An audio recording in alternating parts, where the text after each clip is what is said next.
You are listening to Peak One Sports.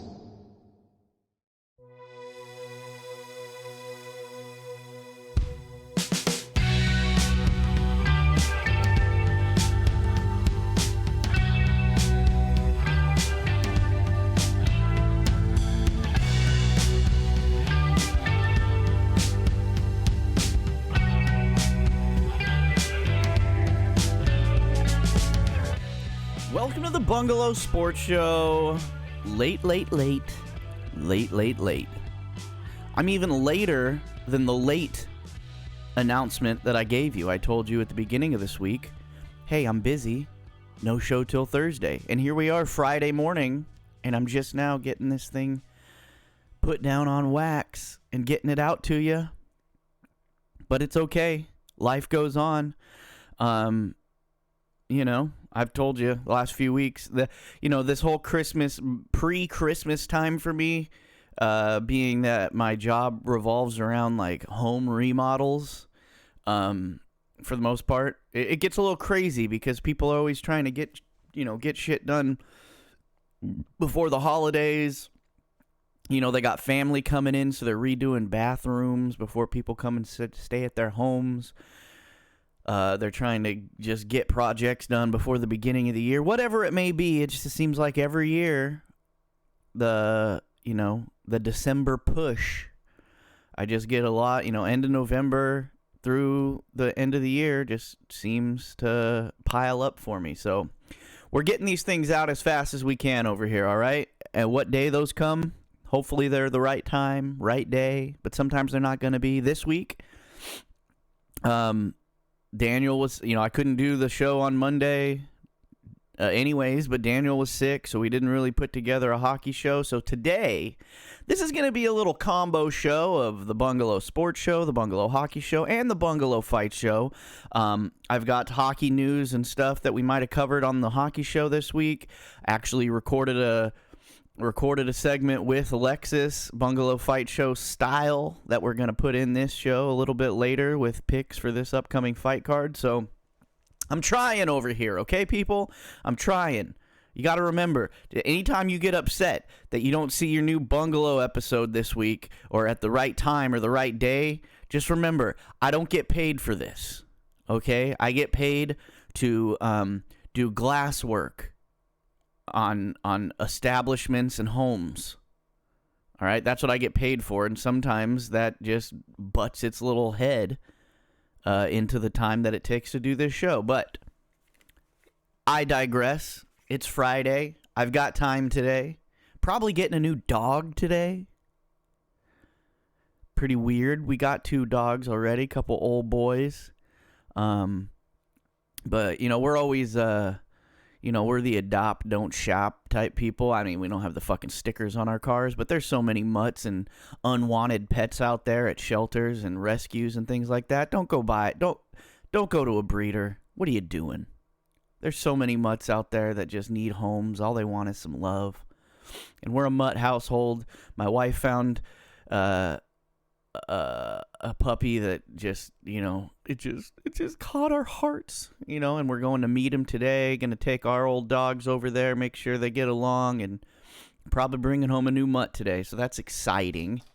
Maybe you guys will get to meet him next week. But anyways, this show, like all our shows, brought to you by Betalytics. Ha! Don't bet with your gut. Bet with Betalytics. Your boy's been on a little bit of a tear lately, winning more bets than I've been losing. It's been nice.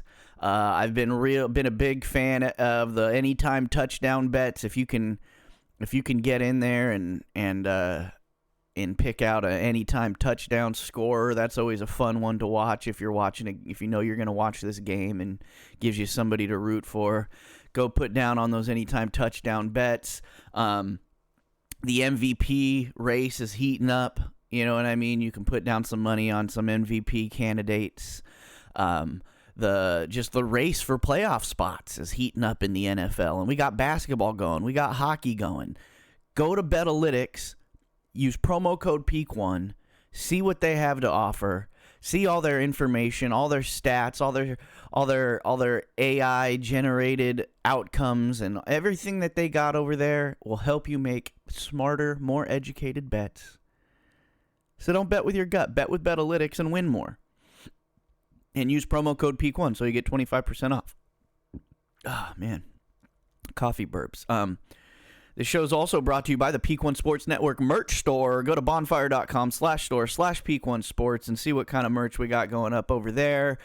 We got shirts. We got logos for all the shows on the network. We've got, official playoff experts. We've got, my Dirt League Dynasty, the Loosey Goosey Hockey Club. We've got branded merch for them up there. We've got Sweep Daddies. We've got everything you need. We've got the Pair of Fist with Skates Bungalow Hockey Show shirt. It's all there. If you like what you hear on this network and you want to rep Peak One Sports Network, go to bonfire.com/store/Peak1Sports and see if we got something you like. Shank It Golf, baby. This time of year, you're looking for gifts for the golfers in your life, and you don't want them to look like a nerd out on the links. You want them to look cool. You want somebody to look at them and be like, damn, where'd that guy get his fit? You know, you want them out there looking sweet on the greens, dude. So go to shankitgolf.com, use promo code PEAK1, and get 15% off all your whole purchase. Perfect Christmas time gifts for the golfers in your life. You know what I mean? You got golfers. If you know a golfer with an edge, you know a golfer who doesn't like looking like a complete dweeb out there, twerp. I got the word twerp brought back into my life this week. Andy, my son, third grade, told me one of his classmates called the substitute a twerp this week. And I was like, damn, where's a third grader in 2023 getting the word twerp? Somebody must be calling him a twerp at home. Sad. But anyways, haven't thought about that word in a while. So don't have your loved ones looking like twerps out there on the golf links, man. Go to shankitgolf.com. Use promo code PEAK1 and get 15% off your purchase and get Christmas gifts for the golfers in your life who don't want to look like twerps. All right, we're not going to go over the NFL schedule from last week because it's almost time for a new week in the NFL. It started last night, Thursday Night Football. Two of the most boring teams in the league this year, the Patriots versus the Pittsburgh Steelers, and the Patriots actually pulled out a win against the Steelers. And not that it matters. Both those teams, I don't think, obviously the Patriots and I guess technically the Steelers playoff hopes were alive as soon as last week, but I think after this loss and then Kenny Pickett's out for, the foreseeable future, and they don't deserve it. We don't want to see the Steelers in the playoffs. So this was a nothing game. It was a game that was, was supposedly going to be historically low. The under, we bet the under, and something in my gut yesterday morning was like, man, you should just bet the over because the over was only like, I want to say the over was 30 points. And I was like, bet it. And then I was at work and I was just like, yeah, don't make a stupid bet and bet the over on this and then have it be like, 3-7. But then the over hit in the first half. God damn it. I should have bet the over. That time I should have went with my gut. But I guess the biggest headline from last week's football, Philly just dominated by the 49ers.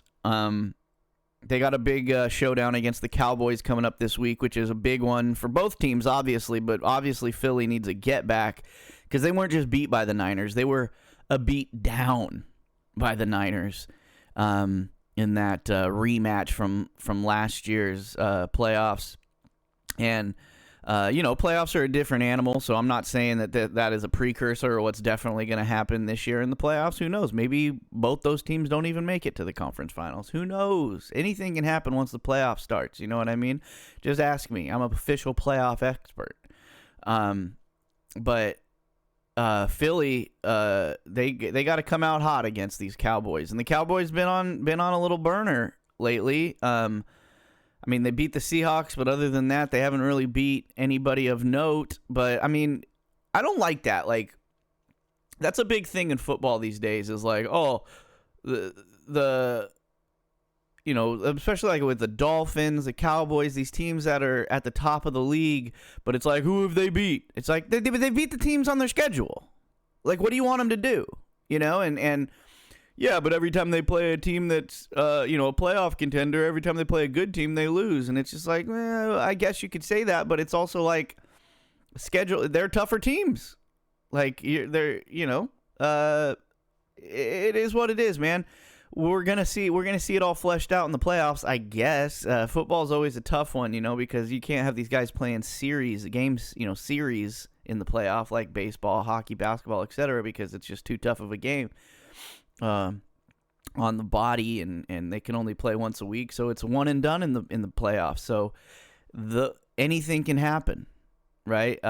You're gonna definitely see one of these big juggernaut teams, whether it be Philly, the Niners, the Cowboys, Miami, the Ravens, all these teams that are at the top of the league. A couple of them going to lose in the first round. You know what I mean? And you're going to be like, oh, shit. You know, and not everybody makes it to the Super Bowl. So at the end of the day, there's only one game that matters, and it's the Super Bowl. Other than that, everybody else loses. So as far as the regular season schedule goes, you can only beat who's on your schedule, and you come up against tough teams, and sometimes you're going to lose. But right now, it's kind of wide open. I mean, I guess as far as, you know, you've got Lamar Jackson and the Baltimore Ravens, who are actually, even though they're, you know, top team in the league right now, kind of under the radar. Not a lot of people are talking about them because there's so much being said about the Niners and, you know, Christian McCaffrey, Brock Purdy, Tyreek Hill, and is having a historic season. Just there's teams that have bigger storylines going on. Of course, you know, Kansas City not being the offensive dominating force that they have been, but are still in the mix.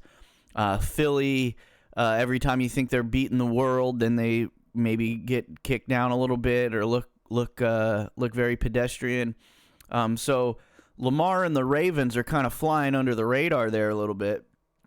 And that being said, I want to talk about the MVP race a little bit because I placed some MVP future bets earlier this week. And I'm just looking at the landscape of, it's kind of wide open because, you know, the MVP is historically, you know, kind of like the Heisman in college. It's like it might as well just be called a quarterback award because it usually goes to a quarterback. But this year's it's got to be a little bit different because there's other players that need to be taken into consideration, i.e. Tyreek Hill, who's having a historic season and scoring, you know, 2 touchdowns a game. He's getting 1,000 yards. You know, he's on his way to 2,000 yards and breaking the record.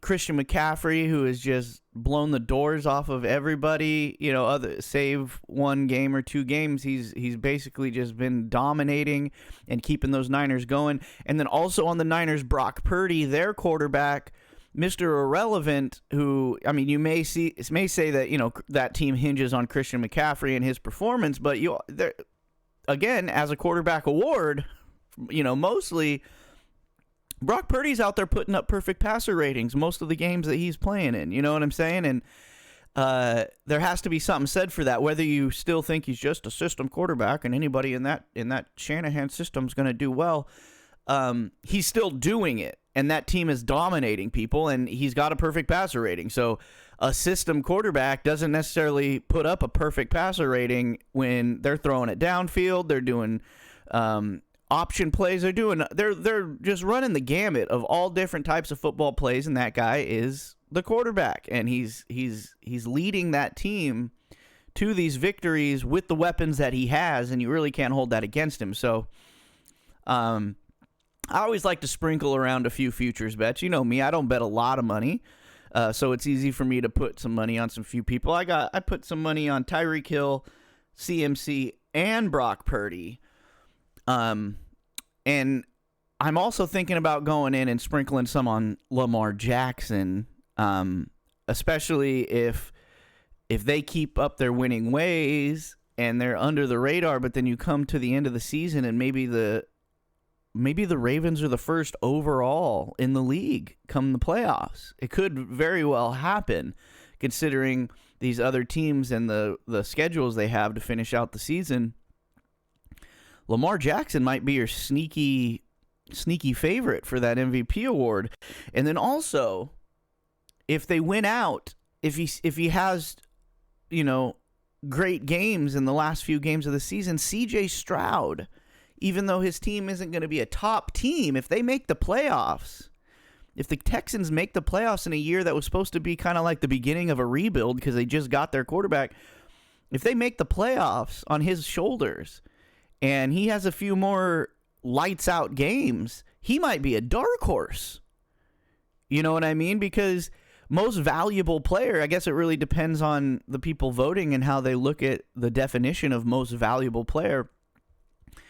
Most valuable in the whole NFL, or most valuable player to your team and compared to the most valuable players of all the teams combined. CJ Stroud means more to the Texans. I mean, and even if you say without CMC, you can't say without CMC the Niners are nothing, because they've got Deebo Samuel, they've got Brandon Ayuk, they've got perfect passer rating Brock Purdy, they've got a crazy defense, So it's not necessarily one player that's doing it all for the Niners. You know what I mean? You go to Miami, and yeah, Tyreek Hill's having an all-time wide receiver season, but they still got Tua, who's throwing the shit out of the ball. They've got Jalen Waddle, they've got A-Chain, they've got Mostert. All these guys are putting up crazy numbers. So without Tyreek Hill, maybe they're still in the same position. So on that, with that definition, CJ Stroud would be the MVP, because without CJ Stroud, that Texans team isn't doing shit. So he's definitely the most valuable to his team, and maybe the most valuable to his team in comparison to the most valuable players of all the teams. So I guess it really just depends on the voters' definition. Because the same could almost be said for Lamar Jackson, even though his team is at the top. Without him in there, we've seen what happens to the Ravens. Very mediocre, right? So we'll see. But go on there. Go check Betalytics. Go check your betting websites. Go see what the stats are. Go see what the odds are to these players, and sprinkle some money around those MVP voting, because they're they're good odds. So you could sprinkle a little bit of cash on a few different names, and if one of them hits, you're coming up roses, So anyways, that's all we'll talk about the NFL. Like I said, we don't need to go over the results. It's too far along. We're already into the next week. NBA in-season tournament. I only talked about this once when it first started, a couple months ago, and I guess I just didn't give it its due, you know what I mean? I thought it was kind of dumb at the time, and pointless, I guess, at the time. But a few basketball fans got in the comments and kind of changed my mind about this thing, and kind of the same thing as I always said about all these sports that have long seasons, 82 game seasons, 100 and something game seasons. These early games, all this in-season tournament, it gives us something to root for. It gives us something to care about in these early games that maybe you wouldn't care about as much last season, or before, and now you do. And so I really over the last few weeks have changed my tune on this in-season tournament. I'm all for it. And we have a final set up for Las Vegas next week. We got the Lakers versus the Pacers for the finals of the NBA in-season tournament, and those will be held in Las Vegas. And I think the winner, every player on the team gets like $500,000 or something like that. So really gives, the Pacers for sure, because there can't be a lot. The Lakers probably got a lot of guys who are making over $10 million a year, but I'm sure the Pacers probably got quite a few that are making under $6. So $500,000, $500,000, that's a big deal for some of these guys. And it really like I said, change my tune, man. It really gives you something to root for these kind of early games that don't hold a lot of stock in the end of the season results, but really gives you something to have some fervor about early in the season. I'm an underdog type dude, so I'm definitely rooting for the Pacers on this one because LeBron definitely don't need a $500,000. He's just, maybe we should vote for the Lakers just so LeBron can donate that $500,000 to something, give it to charity. Something good can be done with it. But I'm hoping the Pacers can pull this one out. You know what I mean? Because Lakers get enough shine. Let's let the Pacers have some. The great state of Indiana. John Rahm, let's move to the golf news. John Rahm, someone who has had some choice words and not very kind words about the type of play and everything else that goes on with the LIV Tour, has officially joined the LIV Tour and has gotten $450 million guaranteed, plus an ownership stake in the company to join the LIV Golf Tour. The Saudis win again. You know, and especially now with, like, the merger that I guess necessarily hasn't happened yet, but it just means he still gets to play in the big PGA tournaments. Plus, he gets that big LIV money. But with these golfers, man, it just keeps creeping back up. It's like if you're a top golfer, if you're John Rahm, if you're one of these top golfers, you're already a gajillionaire, dude. You're making millions upon millions of dollars playing golf. And I guess now you get to be, you're on your way to being a billionaire because the Saudis have given you $500 million guaranteed. Plus, obviously, more coming down the pike with that ownership stake and all that stuff. But again, we're just going to let them buy everything up, man.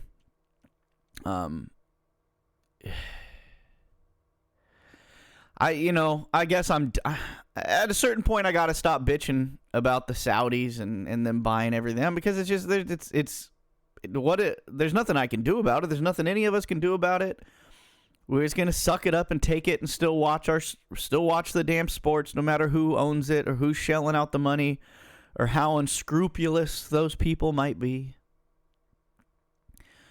But I don't like it in my gut. I mean, I know I'm not a millionaire, obviously. And if at this point, we've said it before, if that Saudi money, if the Saudis wanted to write the Bungalow or Peak One Sports $500 million check, I mean, hell, if they wanted to write me $1 million check to do this podcast for them, I'd probably fucking take it, because that would dramatically change the life of me and all my family and friends if the Saudis wanted to pump some money into this podcast, you know.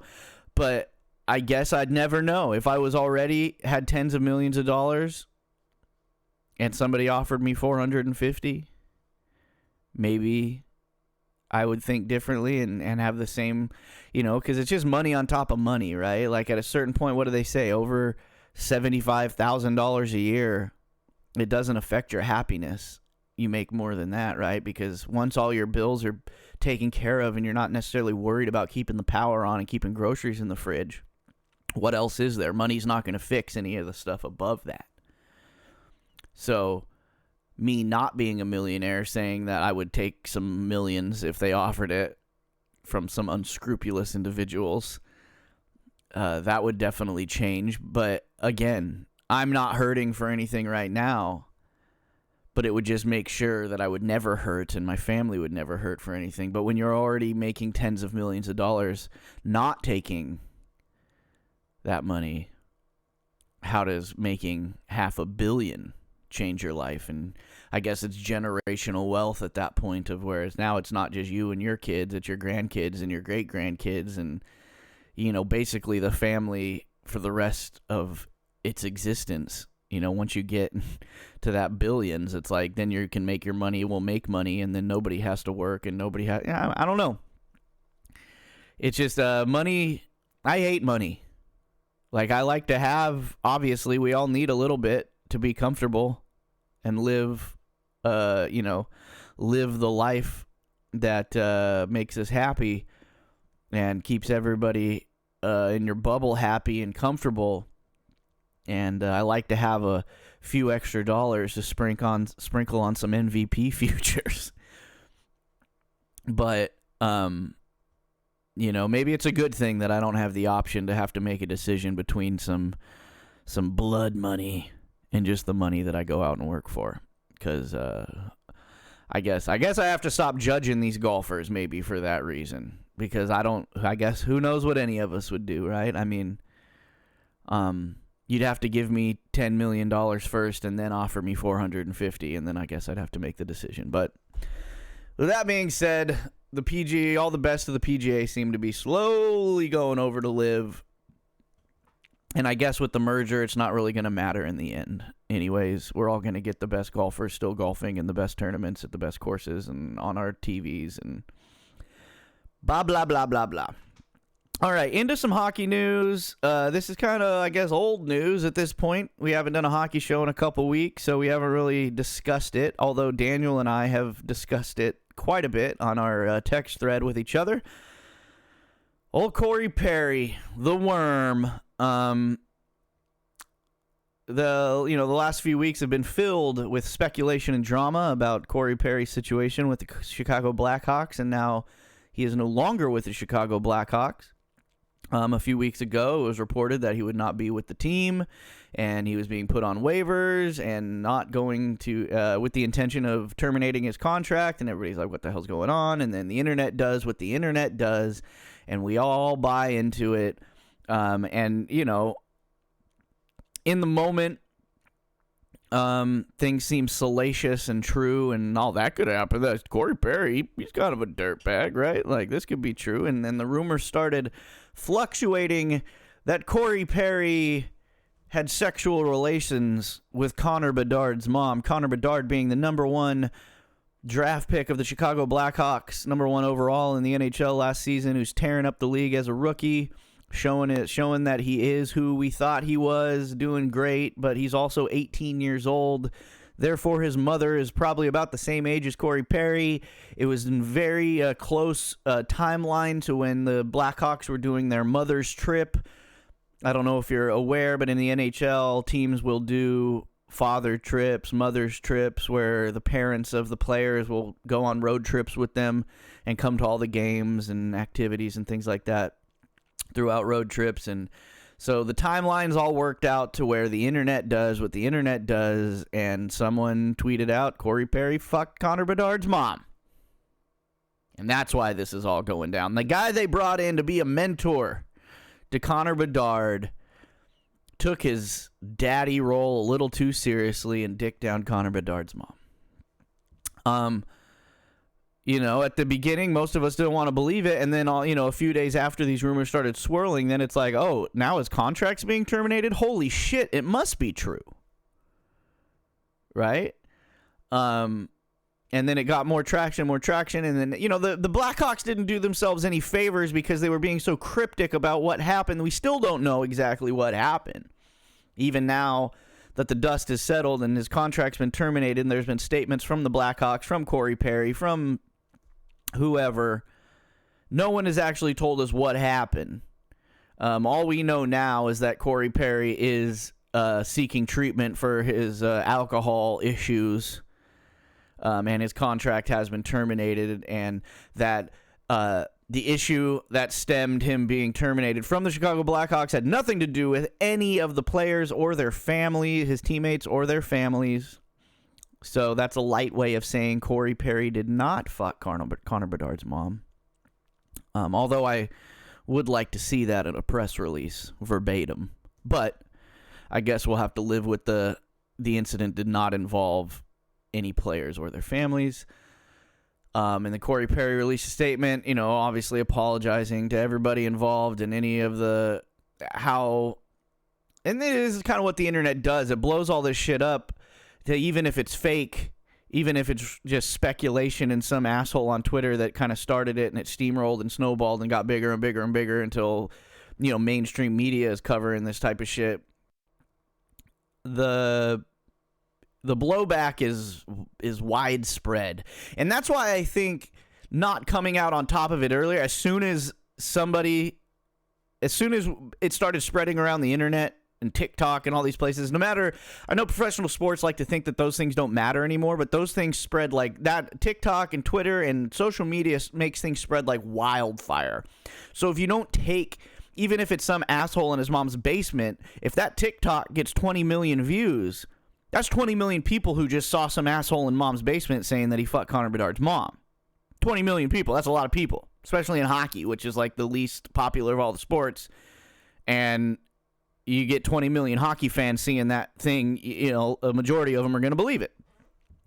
So I think this is a lesson for the NHL and all sports, is that if something starts to get traction on social media, rather than just ignoring it, like, oh, that's fake, that's social media. No, come out ahead of it and release that statement saying this has nothing to do with anybody's mom, anybody's family, anybody's anything. Say that weeks ago so that it doesn't get to the point where people 100% believe that that happened. You know, they waited too long to tell everybody that that wasn't the case. No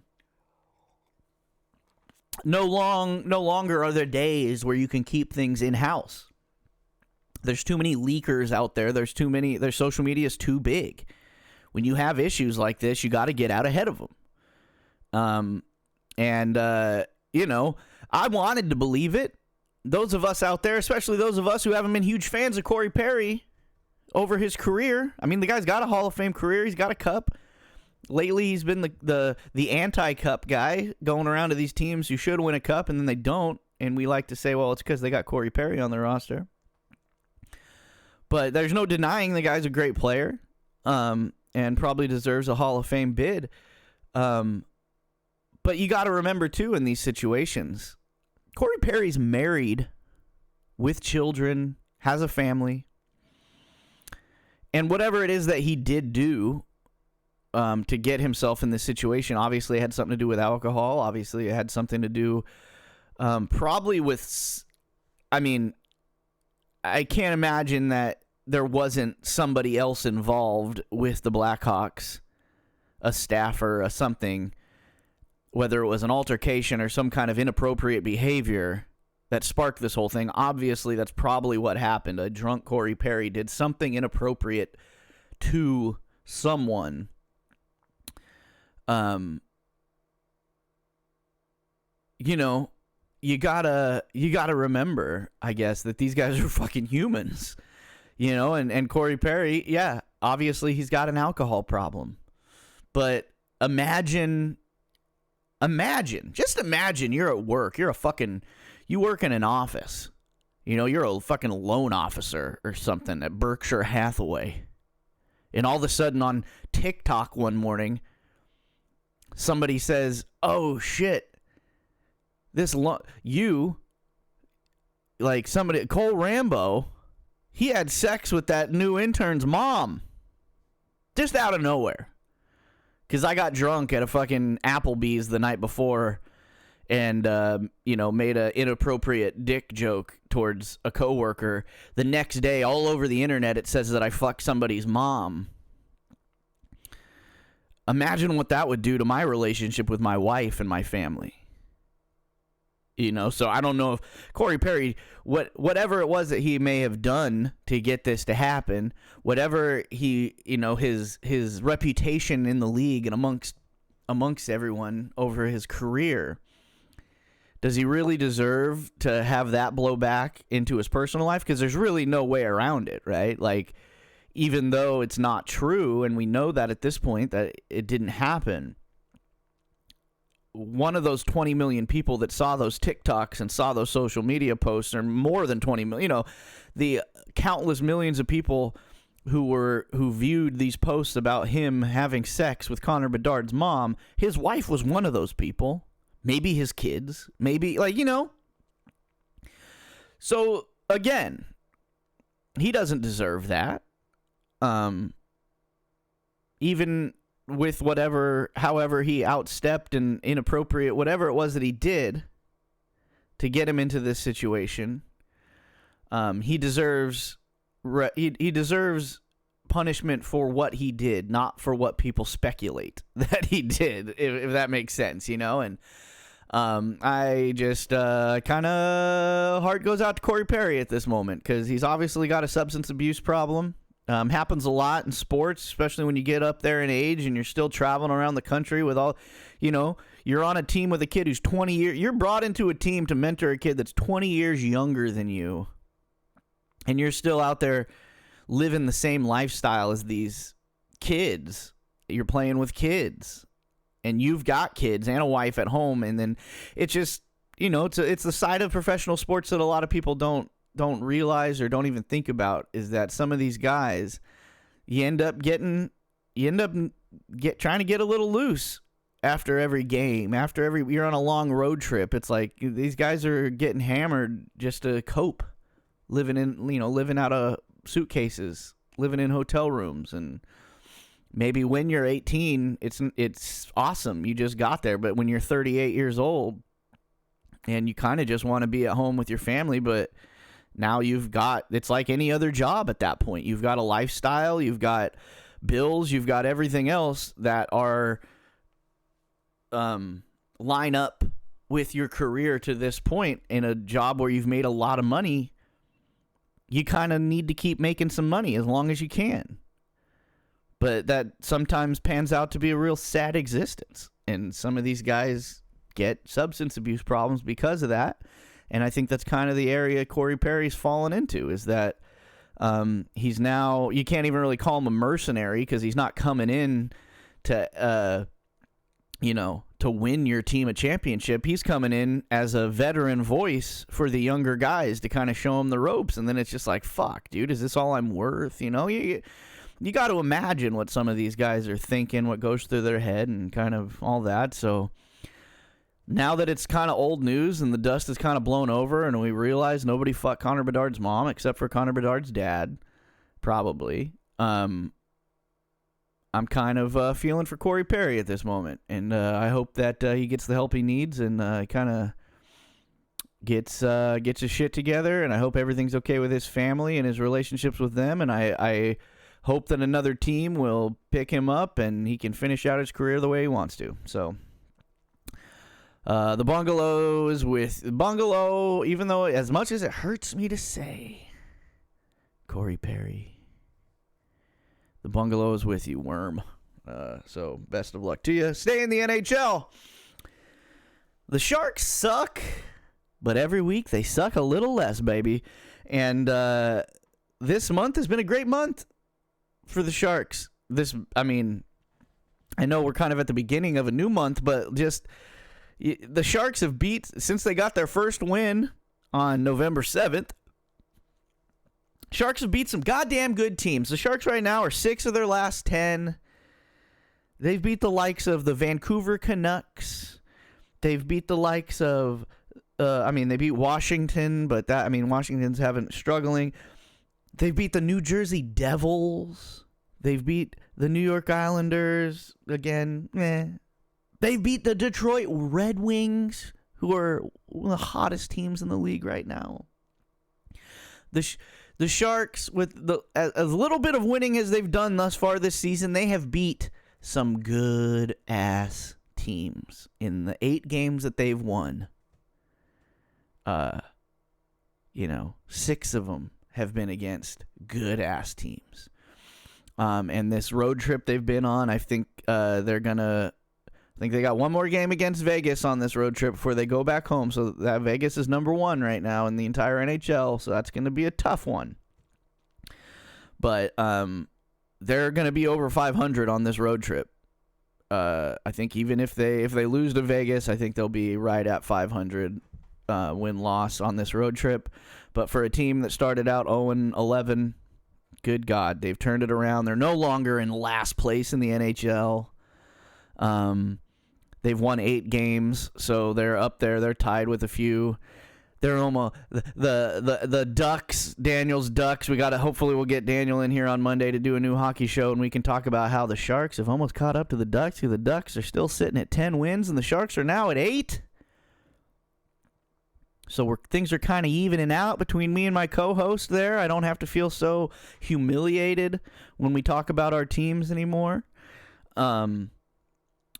Mike Greer has added another new guy, Justin Bailey, and he's just playing his heart out there. You know, things are looking up in San Jose. Like I said, my tune hasn't changed. I still want us to finish last, or 31 or 32. I want to have us the best chance of getting that number one pick, the Celebrini sweepstakes. I want to keep us in the running for that. But yeah, if somehow, this is what I'm going to say, this graphic, the Sharks suck, that I have here, if we can somehow pull out a victory against the Las Vegas Golden Knights on Sunday, I will upgrade the Sharks from suck to bad. I'll change this graphic to the Sharks are bad if we can somehow pull out a victory against the best team in the league. Don't think it's going to happen, but on the off chance that it does, on this little mini heater that the Sharks have been on, and the last two games against the Islanders and Detroit, the Sharks came back from four goal deficits. All right, they scored 2 extra attacker empty net goals against the Islanders to take it to overtime, and then won it with seconds left on the clock in overtime.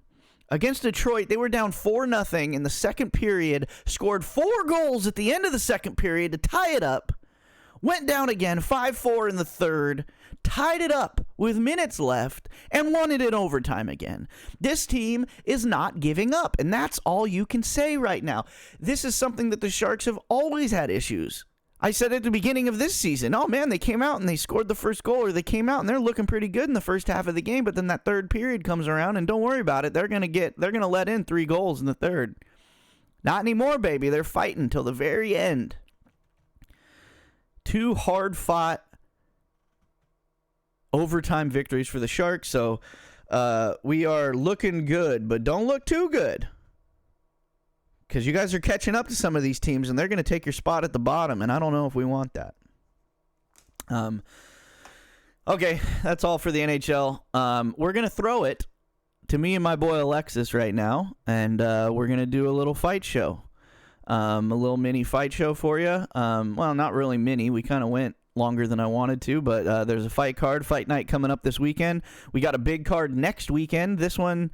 and that'll be our last show before our Christmas break next week. But this will be our penultimate final show of the year.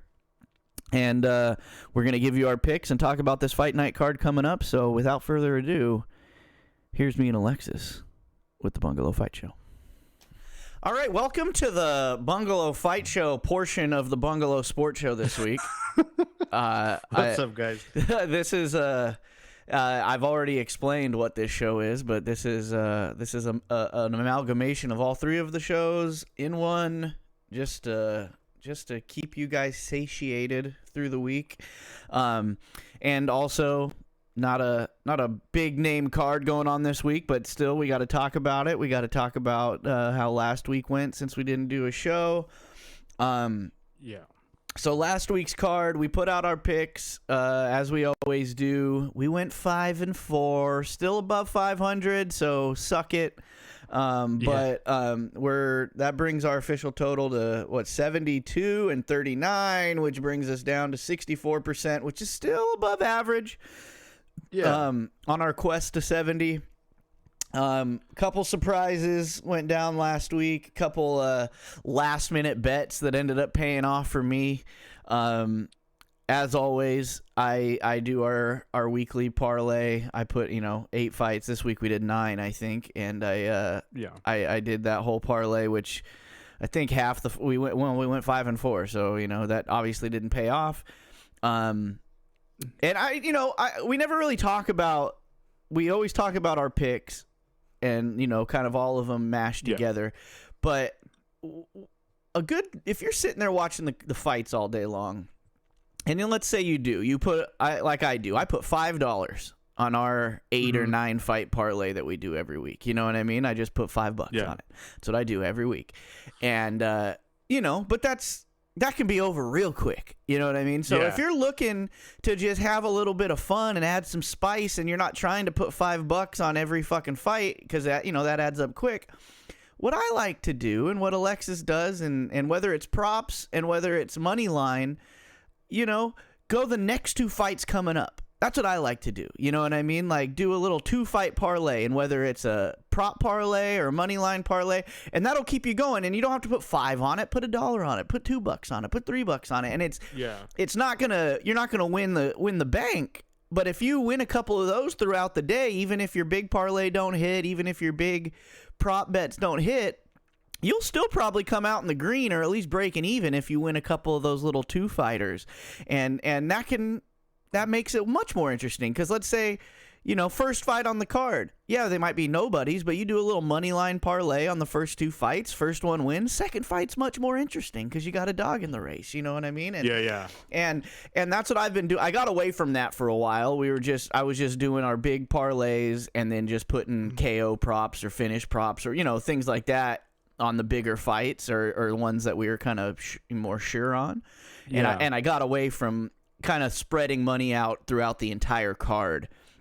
And I did that last week, and even though our big parlay didn't hit, I won probably 3 parlays throughout the day just doing little 2-fighters. You know what I mean? I did the Veronica Hardy and the first and the Drakkar Close fight. Like just a couple. Just there you go. There was 2 winners right there. That was a parlay I won, and put some money in the coffers, and then it just.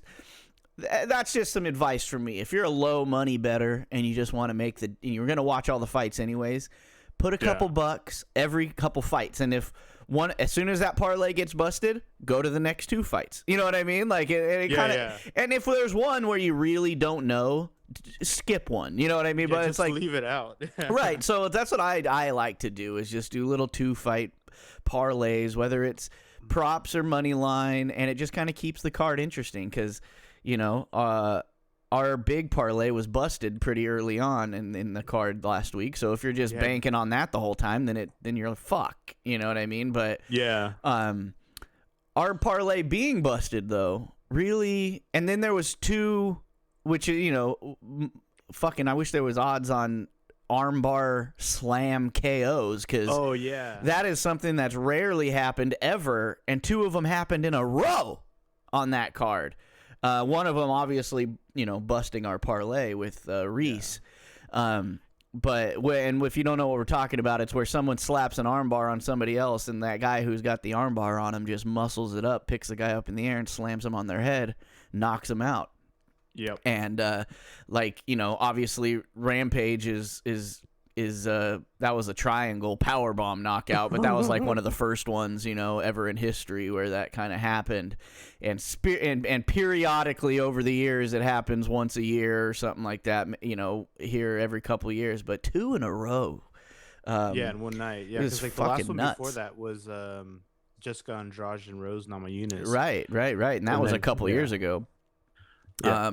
But yeah, so anyways, that was interesting. That busted our parlay, but another reason why it's so hard to bet on these damn fights is because shit like that can happen 2 fights in a row. But I like to mention we hit 3 dogs. We did hit 3 dogs. Figueiredo, Miesha Tate, which no one saw coming. I did. I don't know why. I was surprised that she was an underdog in that fight. I don't know why. I just had a gut feeling. I was like, she's going to win this fight before it even, I know we didn't do a podcast last week, but then when I saw the odds on that, when I was making the graphic, I was like, oh shit, she's an underdog?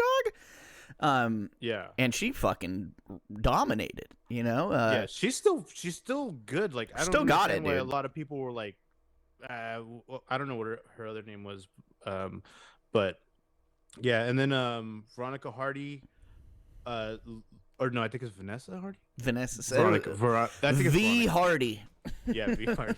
Dan Hardy's wife. Yeah, we'll just go with that. Everyone is counting her out. She had a couple. I mean, I think only one was counted as a knockdown, but in my book, she had 2 knockdowns in the first goddamn round. One was, I guess, considered a stumble. I don't think it got marked as a knockdown, but she clipped the chick pretty damn hard and caused her to stumble and fall down. The dogs were on. We're barking. The dogs were barking for sure, dude. And then. What were you gonna say?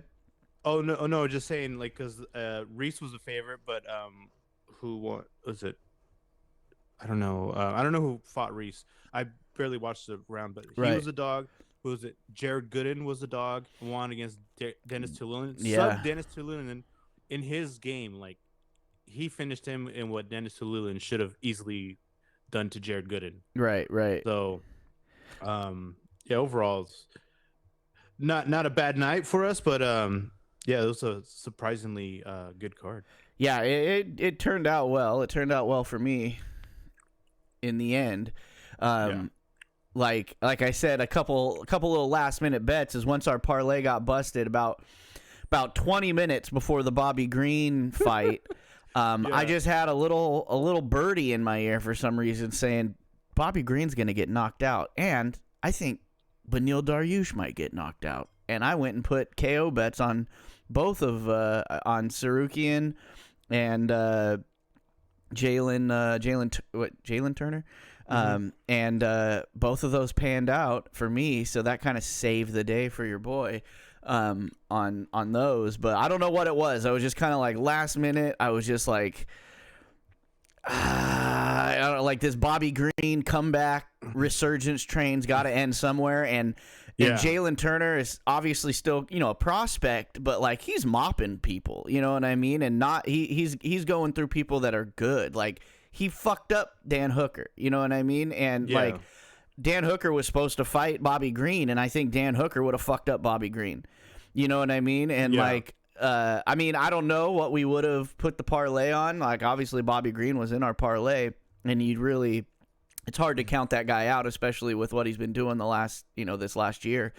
But Jalen Turner, I don't know. Just last minute, I was kind of like, you know what? I think Jalen Turner's gonna sleep him, and he did. And then poor Dariush, that fucking guy, man, the nicest guy going, but you know what? His hair's just too gray at this point, I think. He's younger than both of us. He's younger than both of us, but there can't be a gray-haired UFC champion unless it's unless it's like some hipster guy who's dyeing it gray because it's cool looking. That's true. But poor Dariush, probably the nicest guy on the roster as by all accounts. Just one of those dudes who just puts in the work and has always put in the work and just got stepped over for a title shot a couple times, probably because he's too nice and doesn't talk shit and doesn't have a big internet following and blah. And he's now been KO'd 2 times, man, in a row. And I don't. Yeah, it's kind of sad. Yeah. On the other hand, like, I thought this was a shoo-in for Dariush because Sarukian, even though how dominant he is, there's always a moment in every one of his fights where he gets clipped. Right. And he's on the verge of losing. Well, this thing happened real quick. So, barring that, I think the longer the fight went, obviously, I think that Dariush had the advantage, obviously. But Sarukian I thought it was me and Paris watched it with me, and we thought that knee landed, and that's what. But he threw this fucking really high knee that looked like it clipped him, but it kind of brushed off to the side and then hit him with a hook from one leg. And that was crazy. That was the end of it, and it was shit. Only the first couple minutes of the fight. Yeah. So shout out to Sarukian, but shout out to Dariush too, man, because I'll always bet on that guy because he's never out of a fight until he's out of it, obviously. But now, I mean, I don't know what his ranking was. I know Sarukian bounced up to like number 4 or something, took his spot. But pretty much anybody outside of that top 5, Dariush is beating still. You know what I mean? So don't shy away from betting on him. If he's fighting anybody that's number 5 or higher, he's probably still winning that fight. But your boy won some money on him getting KO'd. So I wasn't too sad about How's it. the game goes? How's the game goes? That's how it goes. There's every once in a while, like you talk about, like when you're watching, you see, you get like that hunch. Like there'll be sometimes when you watch training footage or like they're warming up in the back and like homeboy misses a glove or the pad, and I'm just like, oh, dude, he's nervous. Instant, like, go against them. Put the bankroll on the other guy, and eventually it'll always hit. So yeah, I do that a lot. So like, yeah, I call them extracurricular activities. So like, Yeah, and you know what? When I talk about like the little birdie in my ear telling me to place those KO bets, like, the vision that kind of made me bet on Jalen Turner was my mind just kept going back to the stare down with Bobby Green and just how much fucking taller he was, and not that meant anything. Dan Hooker would have been taller than Bobby Green too. But like and then how big, like Dan Hooker's a tall guy, but he's a super skinny guy. You know what I mean? Yeah. Jalen Turner, he's bigger than fucking Hamzat when you look at them next to each other and shit like that. Like he's one of those almost, Anthony Johnson status weight cutters where you're just like, how the fuck does he even make that weight? Like you look at Dan Hooker and you're like, that's a tall guy, but you're not astonished that he makes 155 pounds. You know what I mean? Yeah. Like Jalen Turner, when you see him outside of camp and just walking around, you're like, Jesus, Louises. And he's kind of at that point in his career where he's still young enough to where like Anthony Johnson was mopping everybody too until that weight cut started to really take a toll. Once you get that old man body and that old, once the old man muscle starts to kick in and that weight cut really diminishes you. And I don't think Jalen Turner's hit that yet. So like he still has that 185 pound knockout power that can cut down to 155 pounds. And he may have another year or two of that, but I mean, Jalen Turner's going to have to go up to welterweight eventually. Like that dude's fucking ginormous. He'll have to for sure. But I don't know the size. I don't know what it was. And then the Sarukian thing, I don't know what it was that made me place those bets, but god damn it, I'm glad I did. I don't know. I was more thinking that fight would definitely go the distance. Right. There was just like, something, and I felt like it would be a stand-up fight, like the wrestling would cancel each other out, and it'd be like, but I didn't expect it to be like that. And with Dariush, like we said, like anybody over, above the or below the top 5 or whatever, however you want to say it, like him beating them, yeah. But like I think there's moments, right?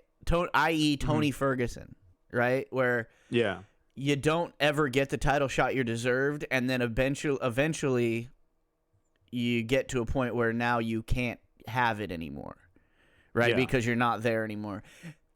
And even though Dariush, in RL years and real life years, like you said, he's younger than both of us, but it's like in fight years, he's old, and he had his run, and he got looked over, and that sucks balls.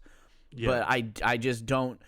A guy like Sarukian, who is surging right now, you know what I mean, and like is going on his run or whatever you want to say. Like, I not to say that Dariush just lost the step, but I think it's not like his career's done, but I think those title aspirations, I think he's falling. He's gonna be in that Tony Ferguson limbo area of where you're gonna beat most of these top 10 guys, but you're never gonna get back to that where you were on that streak when they should have given you the shot and they didn't for whatever reason. I think is like the lack of time off in between the knockouts, because the Charles Oliveira one was pretty brutal. Yeah, and so was this one. Yeah, what was that, like in August, right? Right, it wasn't that long ago. Yeah, it wasn't that long ago. So we'll see. Hopefully, he takes some time off. But all right, take some time off, and then I think any of the main news stories to talk about are kind of related to the big card next week. We can hold off on Ian Gary. So yeah, basically, right. We'll talk about him next week because who knows what's going to come out in the gossip. But I'm just saying, your boy hated him first. Yeah. For those of you who are in the know in the MMA community and you're abreast to all the Ian Gary drama going on between, his love triangle that he's involved in, and the hatred that's been getting spewed his way. Alexis would like everyone to know he hated him first. So, but this week we've got a fight night at the Apex where this one definitely belongs. Main event was Song Yadong versus what Gutierrez? What's his name? His name is Chris Gutierrez. That's right. This is ESPN Plus. there's a few good ones we want to go through on here. This is a card where the co-main event, I feel like, should be the main event, just name-wise. You know what I mean? Course. It's kind of bizarre. Yes. But we're going to run through this real quick. This is obviously an abbreviated fight night or fight show segment on the Bungalow Sports Show. So we'll run through these. First fight on the cards, women's strawweight. We got Rayanne Amanda versus Talita Alencar, both Brazilian. Yeah. Don't know shit about either of these ladies, so don't bet on it. I've actually seen Rayanne fight a couple times. Okay. She's pretty decent, very powerful. She's powerful in her hands. And Talita, just basically the only reason people are picking her is that she's this grappling phenom. Right. Okay. But four wins, like 5 fights against 20. I'm gonna go with Reina. Right. Okay. Let's see. Flyweight bout, men's flyweight bout. Tatsuro Taira versus Carlos Hernandez. I mean, Tatsuro's a freaking minus 535 here to a plus 400. So we got a big dog versus big favorite. Those ones kind of are scary sometimes, though. Yeah. I mean, betting wise, but that's why you go with props, man. You don't feel that bad. You know? That's right. So with a odds that big, go for a doesn't go the distance or some shit like that. Within the distance, right. What is it? Throw a decision in there. Right, or right, or Tatsuro inside the distance. Yeah. Next one up, a couple decent names in the women's bantamweight division. Luana Santos versus Stephanie Egger. This one's not too far apart on the odds. Santos is a minus 155. Egger is a plus 130. Egger's a little up there in age. And Egger's is she a grappler? No, she's not. She's a striker. And she's a striker. She fought Alex Skeva last fight at. Oh yeah, you're right. She was supposed to be a stand-up striker, and Alex Skeva just ended up like being a grappler that fight and took it to decision. That's right. That's the last time we saw her out there.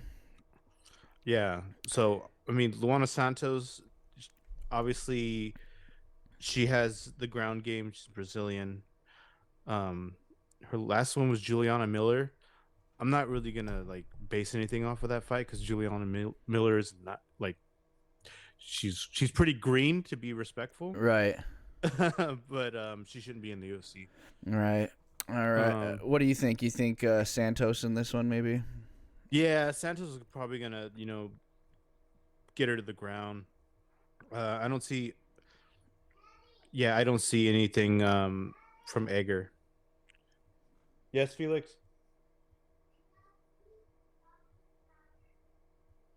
Oh, hold on, let me go check on him. Okay.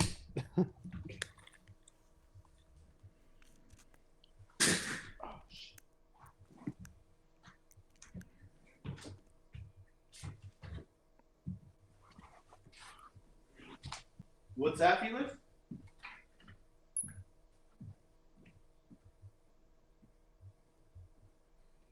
What?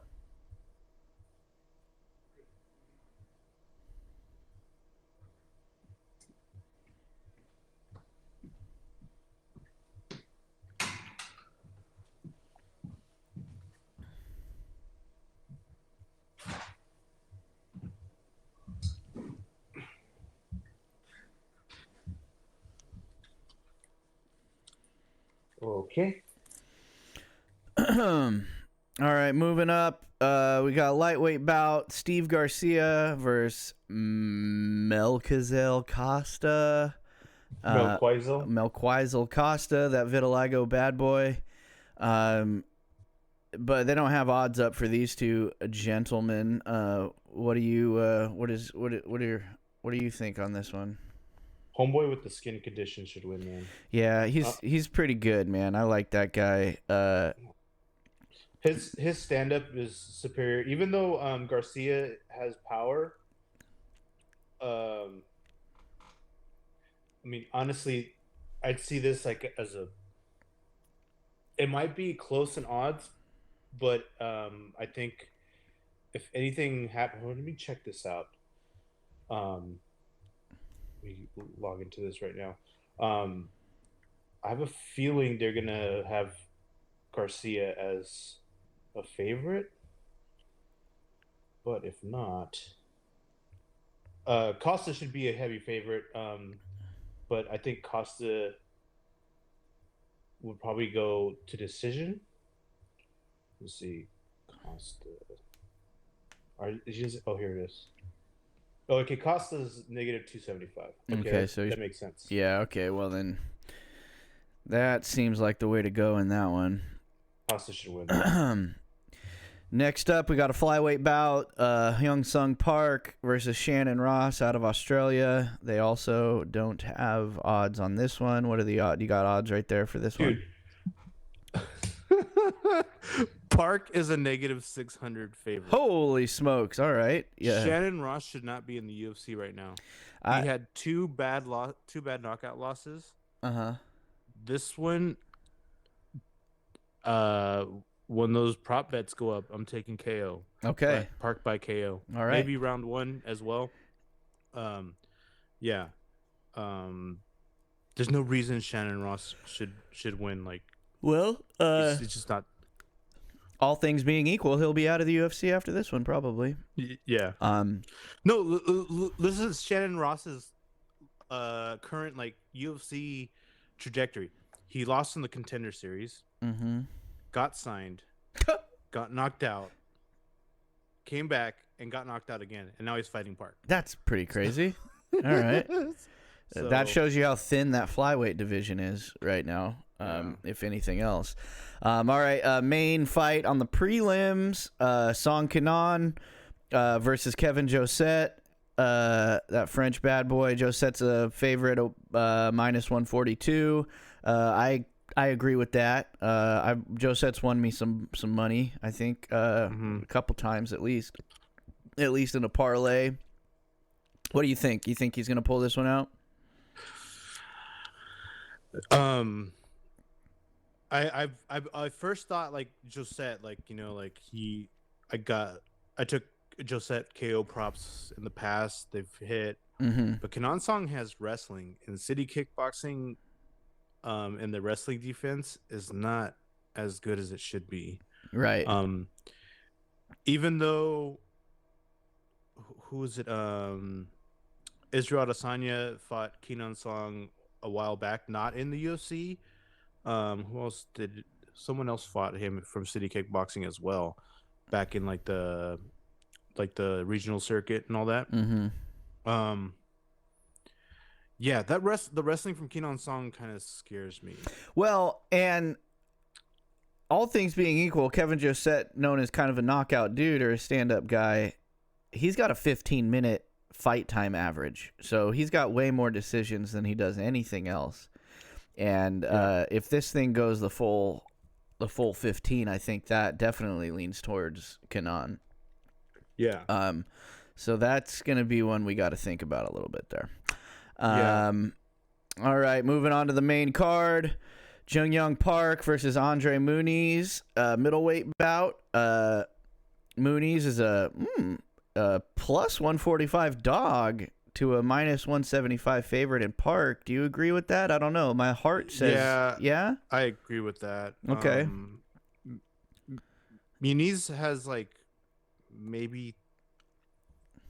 probably like, you know, half a round of fire, and then after that the other person takes over.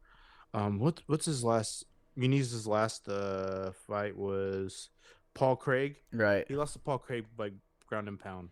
And we saw what happened to Paul Craig last time out. God damn it. Yeah.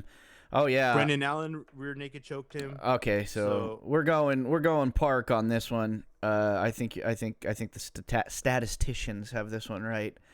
Mooney's is on a downturn, and Park. I mean, he's not like he's out there blowing anybody's hair back, but I definitely think he's got the edge on Mooney's here. Yeah. I think like would this be another prop thing like KO? Park is weird because he'll KO somebody when he's not supposed to, and and just take someone to decision. Maybe just money line is fine. His is low enough anyways. 176 is not bad. Right. All right, moving on to a last-minute replacement fight. Tim Elliott is stepping in short notice to face. This is a Chinese name, and when there's a Chinese name I can't pronounce, I'm just gonna say it like a real dumb white guy. Sumer Daji. Samudaraji, whatever his name is. Yeah. We got to get the John Anik fucking pronunciation on this one. We'll be listening close for that one. But what? How would you say it? You speak fluent Mandarin. Sumudarji. That's what I would want to say, but like those Chinese pronunciations are so weird sometimes in the way they say letters and vowels that I wouldn't know. But Tim Elliott stepping in on short notice usually doesn't bode well for Tim Elliott. No. So they don't have the odds up here yet because it's probably because of the short notice. But I would imagine that Tim Elliott's probably the dog. Okay.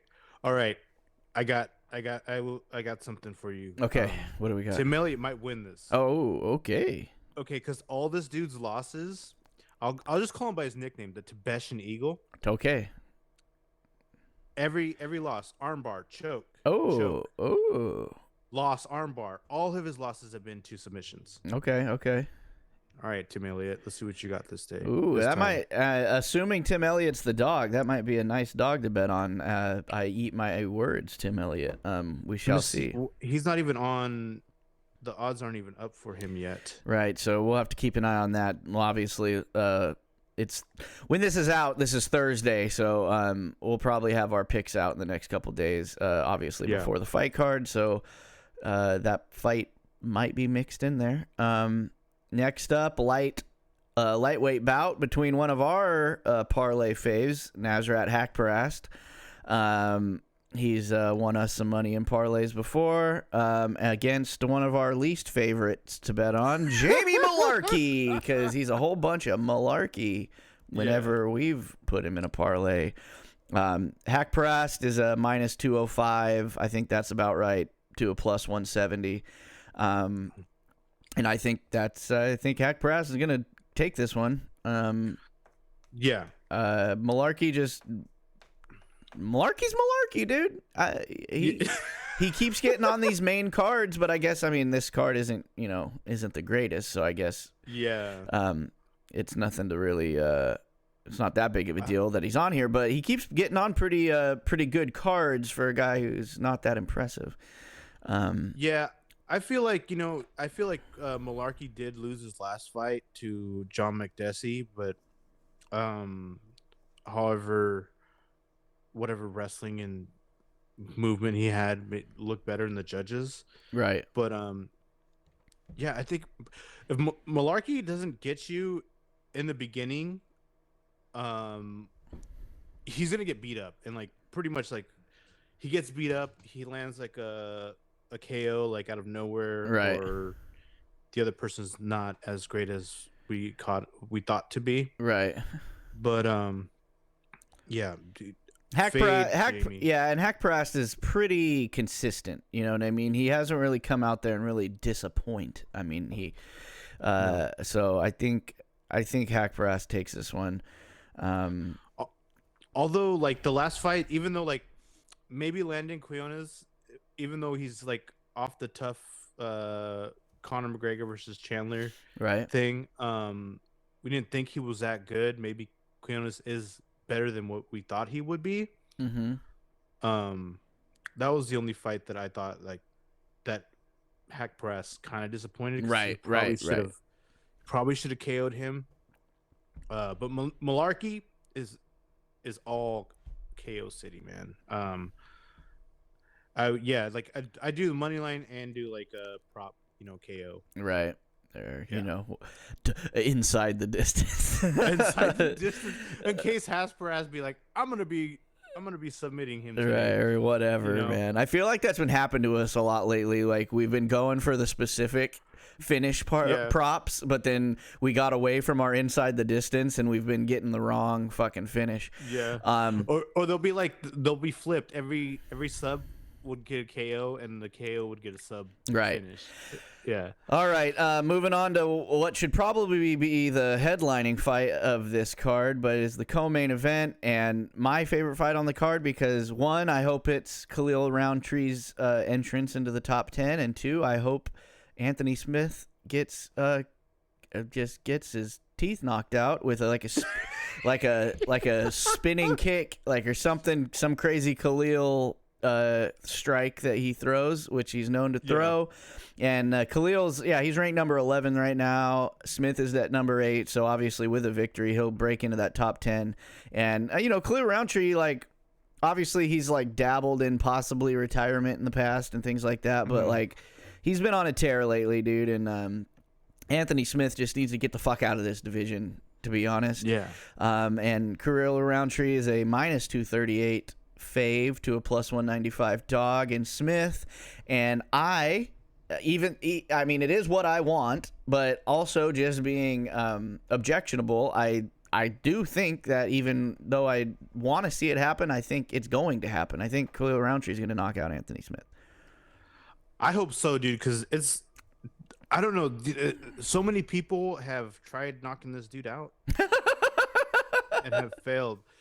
And someone needs to put him out so we can be like, hey, dude, like, this guy's been in a lot of fucking wars and he's saying stuff that doesn't make sense. And he's just fine behind the desk. Like, he got that cush gig, and I don't mind him as an analyst. Like, he's actually a decent analyst. He doesn't piss me off in that aspect. It's just when he's speaking to the media in fighter form versus analyst form, that's when he pisses me off and annoys me, because I feel like he's really off base a lot when he's talking as a fighter and as talking about fighters in his division.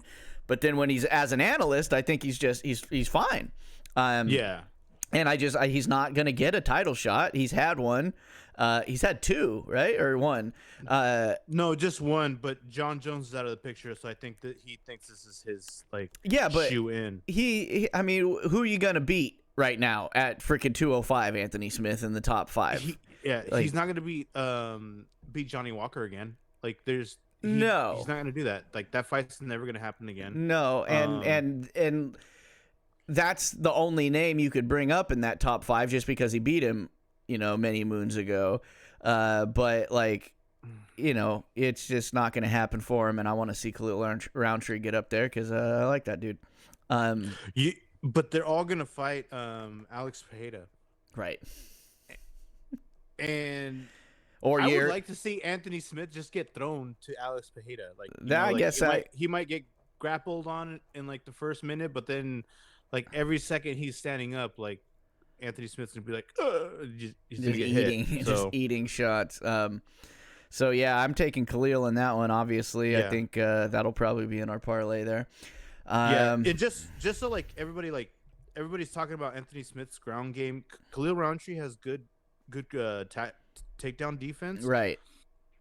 And the guy's strong as hell. Right now, even though he has fast finishes, like, he's been going to the distance. Right, he's been impressive going to the distance. So like, I have no problem taking the money line and taking the KO bet like I would usually do for him, because Khalil Roundtree always delivers. But that head of Anthony Smith, dude, like, he's got to.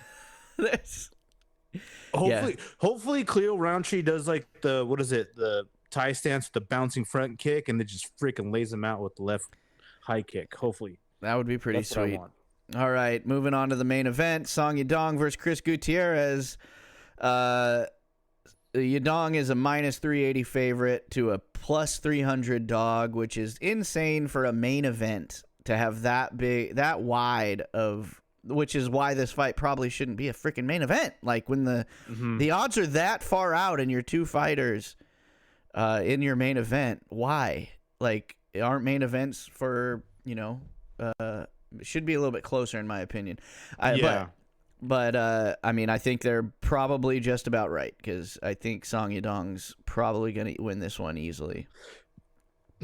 No? Yeah, I agree too. I agree too. The only thing I'm worried about is Chris Gutierrez's kick game. Right. But I mean, I feel like it's just distance. Like, Chris Gutierrez is not gonna knock this guy out. Like, he has the ability to win by decision, but I don't feel like it's gonna happen.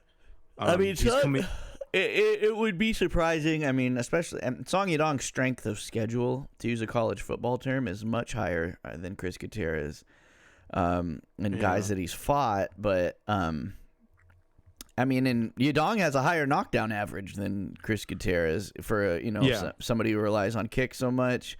They both got third round average fight time, 11 minutes, 12 minutes. I mean, both of them are pretty in the ways they win. It's pretty much split between 50-50 between KOs and decisions. So, I mean, statistically wise, it's pretty close, but I don't know. The little birdies are telling me Song Yadong right now, but maybe that'll change. Maybe I need to go watch some Chris Gutierrez highlights. But I think the one thing to base on if you're gonna watch tape, and which I'm gonna do a little later, is see what Song does with kicks. Right. How his response to kicks, his defense, and all that stuff. Because we know that's all Chris Gutierrez is gonna do. Mm-hmm. He's gonna set up everything through kicks. So, right. If there's any problem, like if like we see Song Yadong like get kicked and then immediately shoot a takedown to avoid that setup, then I think we're good. But like if he just eats them all day, I might pick Gutierrez. Right. Well, we'll see. Tune in later this week for what our picks end up being for this card. But my only lock in this whole thing is Khalil Roundtree by KO, because that's what my heart wants to happen. All right, buddy. All right, man. Thank you for joining me, and then I guess back to the rest of the Bungalow Sports Show. All right, there it was, Bungalow Fight Show for this week. This is our little mix and mash show, mix and mash up all the bungalows in one spot. We got hockey, we got football, basketball, golf, fights, all on the same episode, kind of like the old days. We haven't even been doing the show a year yet. But follow along with me and Alexis.